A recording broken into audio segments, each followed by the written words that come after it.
Hey guys, Josh here. Welcome to our channel. We are working on some of our interior finishes and we're just going to be kind of showing you a small video on how we are going to be installing some shiplap above our fireplace. We're going to be taking this just bland wall that's got sheetrock on, and that was part of the plan, and then we're going to put a facade on it.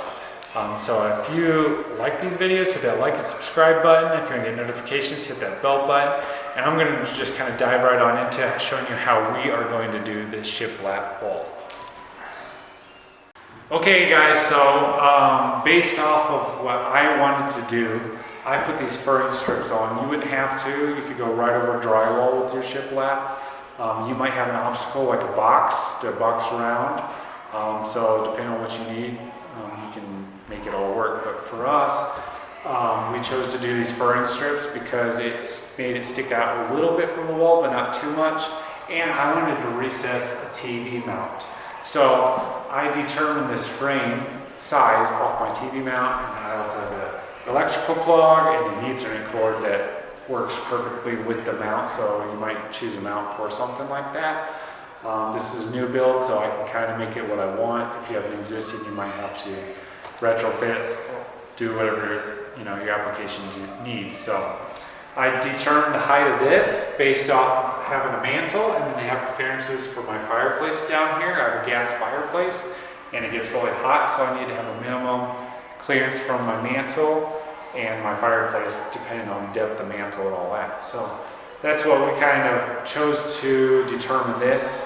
And then sideways, we could make it as wide as we wanted. We just chose to make it look good in the room and hit a stud and get symmetry. So that's what we kind of got.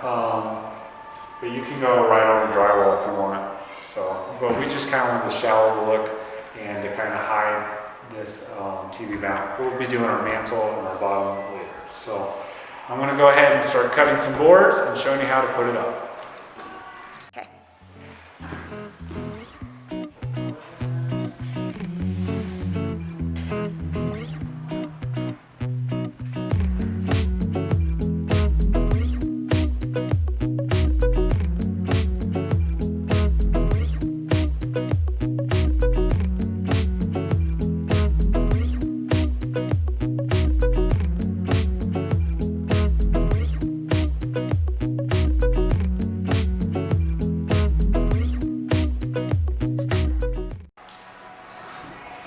So this is the product we'll be using. It's a shiplap product. It's actually an MDF, so it's a manufactured one. You can get it in pine, primed pine, rough sawn pine, cedar. But I really like the MDF stuff because it's really easy to make straight. It doesn't chip when it's cutting. But I know MDF has its place. You don't want it where any kind of moisture can get, because that can ruin the MDF. It can swell. That's so like in a bathroom, it's better to use like prime pine or a different like natural wood. But for this, it'll be fine. It's going up here. Nobody's going to touch it, and it's going to look great. So this is the product we're going to be using. You can make 8s, 10s, 12s, depending on where you get them from. But for us, we were like 6'6", so we'll just use some 8s and cut them down. So it looks really nice because we don't have to have any seams. So we got that. The way we are going to be fastening them, we will just be using like a 16 gauge nailer. You can use, I got an 18 gauge as well, but I kind of like the beefness of the bigger one. So, and we will be nailing them through the bottom right here, and we will just be patching it. So you don't need to do the top of the board, just the bottom. So since we know this is the same all the way up, I just went and cut a few. They're all the same length. We will be trimming this out on the ends, so if you want to make it a little short so you don't have to double cut sometimes, it's probably smart, better for your time. But the way we're going to do is we want it flush with here, we want our mantle to hit, so we're going to start with the bottom one. And if anything, you want it a hair below the board, not above, unless you plan on trimming it. So I'm going to come here.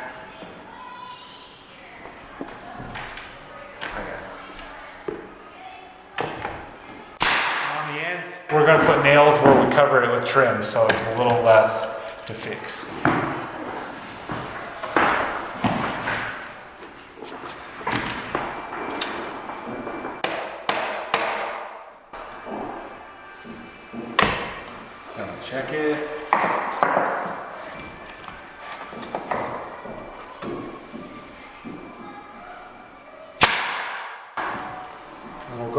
put some more nails in here. But we're gonna nail just the bottom. You don't need to do the top, because if you do it right, the next one, when you nail the bottom, will pinch this one. So it's kind of like siding. Use half the amount of nails and then half the patching. So we will be using like a spackle, or you can use wood putty, but we'll probably use like a joint compound, let it dry, and then do a light sand before we paint it. So that's how you kind of do it. We're gonna go ahead and start cutting around here and working our way up.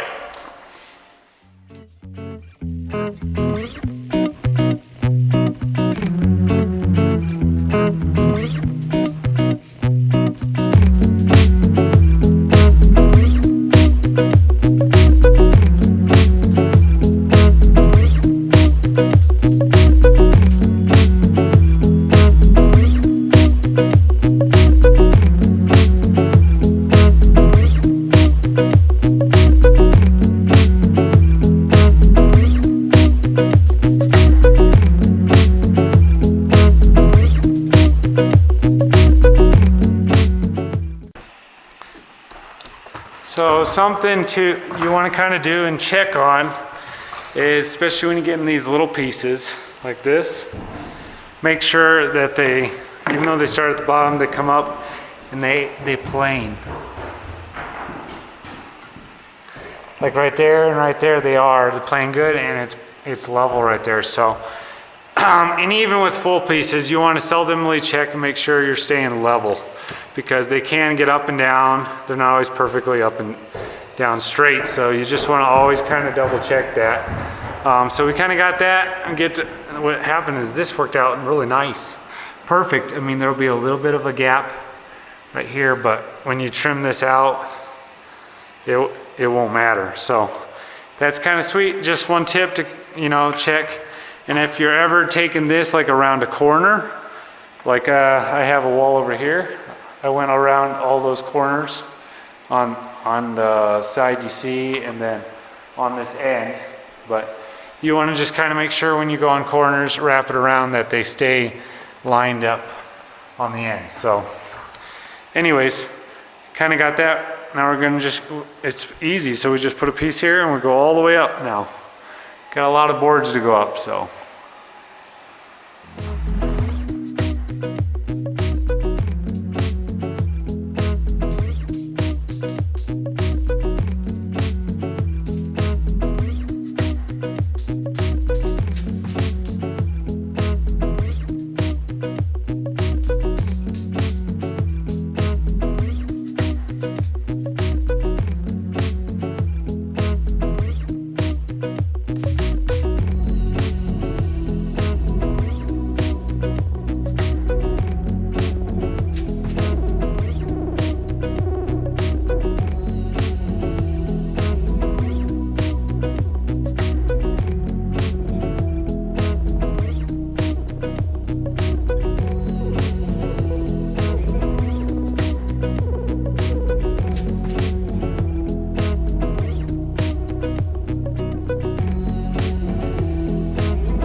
Okay, so we did the easy part. Now we're at the top.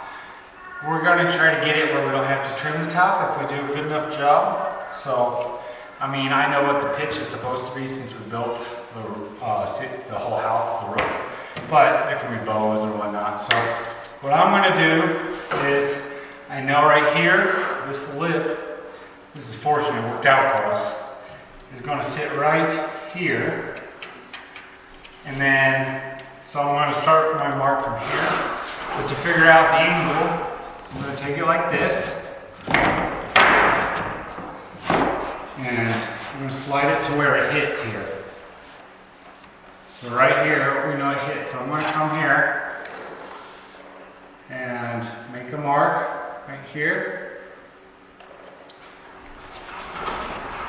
And then what I can do is, since I know it's from nothing, whatever this distance is from here to here, I'll measure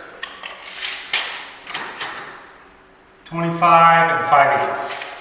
So if I come over here, 25 and 5/8, I'm going to just make a mark here. And that means I know that from here to here, if I make a straight edge, take a straight edge and make a line and cut that, it should fit right. Make fingers crossed. Now be aware that right now, this is where the bottom part is going to hit, but this part is going to hit, so I'm going to mark from here, which changes about a quarter. So go ahead, take a straight edge.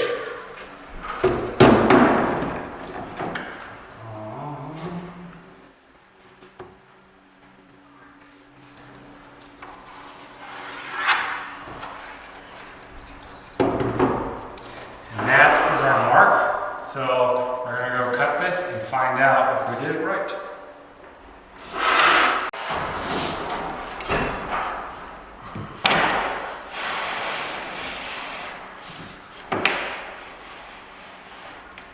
Oh my gosh, it looks like somebody knows what they're doing. Look at that. Bead caulk will hide that perfectly.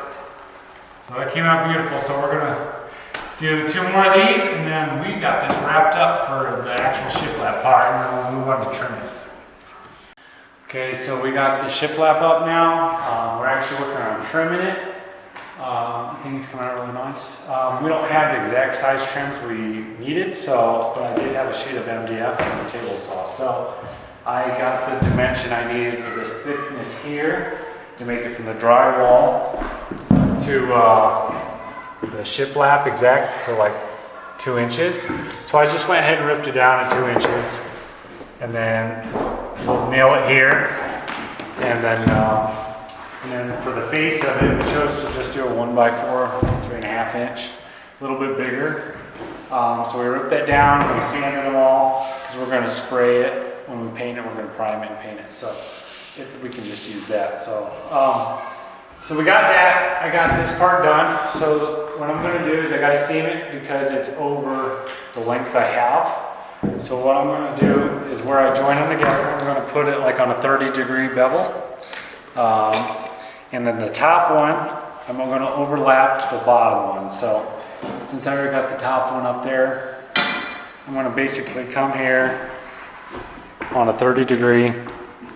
I'll do it on my miter saw, but I'm just illustrating. I'm going to cut it like this. And then this will go directly underneath this piece right here. So I'll cut that. Same thing with this one. I'm just going to do it on a, it's going to be a little bit different, but it's going to come back and it's going to bevel. It's like this. And then the yellow one's going to overlap it. So I'm going to go, I like 30 degrees just because I think 45 is a little steep. So we're going to go cut those, and we're not going to cut them to length yet. So I'm going to go take it to my miter saw and cut these to the profile I need.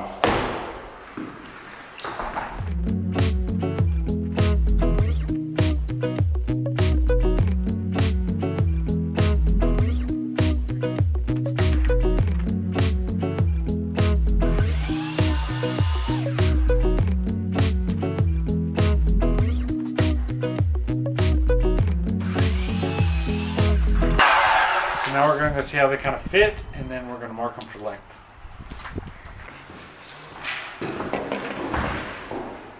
How's that look? Good? Mm-hmm. Tight there.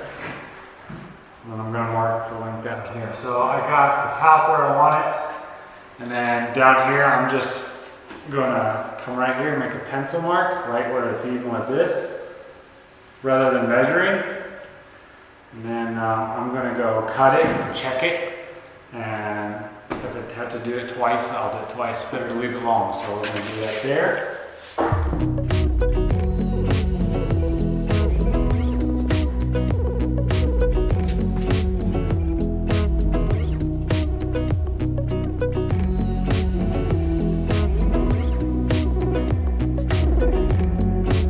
So I'm going to be spraying this. I realize in most houses, existing house is probably better to roll because you don't mask off your whole house. But since we got a new build, we're going to spray.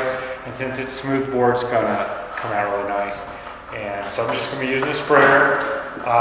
One thing that's important, I think, is when you spray is your technique, is you don't want to put on too heavy because on a smooth product it can run. And so when you're going to start, you want to roll on and roll off, because when you pull that trigger, it's going to put that full amount of paint you have in one spot, and if you just start here, it's going to splatter. So it's really important to roll on and roll off when you do it, and do about 50% laps as you progress. So it's all prepped. We did a little bit of sanding. We're smoothing some of our product. We used an MDF product here that was non-primed, and because of that, I had to prime it and resand it because it got a little rough. So getting trim would have been better. It's not what I had at the time. So, but it looks really good. We're going to go ahead and spray this and see how it comes out. I think it's going to look really sharp.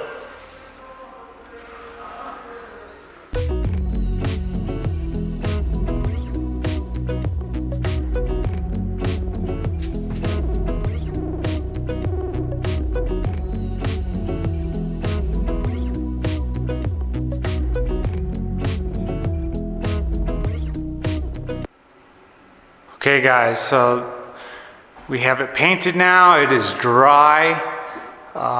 It came out beautiful. The sprayer did a really nice job at putting just a slight texture on it.